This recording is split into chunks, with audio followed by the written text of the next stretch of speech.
আমার কাছে আমার অক্সিজেন, আমার ঘড়ি, আমার ক্যালেন্ডার, আমার বিশ্বকোষ। মা যত বৃদ্ধ হচ্ছেন তত মা সমৃদ্ধ হচ্ছেন। একটা সময় আমি ছোটবেলায় আমার মাকে ভাবতাম এই মহিলা মানুষ না, উনি একটা পরী, খুব অসম্ভব রকম সৌন্দর্যের অধিকারী। কিন্তু যখন আরেকটু বুদ্ধি হলো তখন বুঝতে পারলাম আমার মা একজন নারীর বাইরে একজন মানুষ। মেয়েলি যে সৌন্দর্য, রূপচর্চা, শাড়ি, গয়না, এই জিনিসগুলো আমার মাকে কখনো টানে নাই।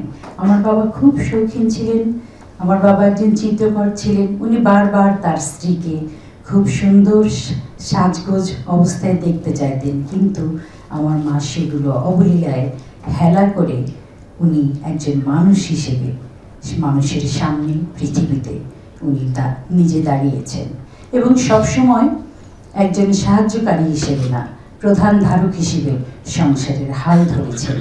আমার বাবা একজন চিত্রকর ছিলেন এবং সারাক্ষণ আমাকে আমার গান নিয়ে এত ব্যস্ত থাকতেন, যার জন্য পরিবারের বাকি সমস্ত কঠিন কাজ, গান ছাড়া যত রকম কাজ আছে, এই ডাক্তার, বাচ্চাদের পড়াশোনা, নানান কিছু, সমস্ত কিছু মা নিজের ঘাড়ে নিয়ে হাসি মুখে উনি দিন পার করছেন।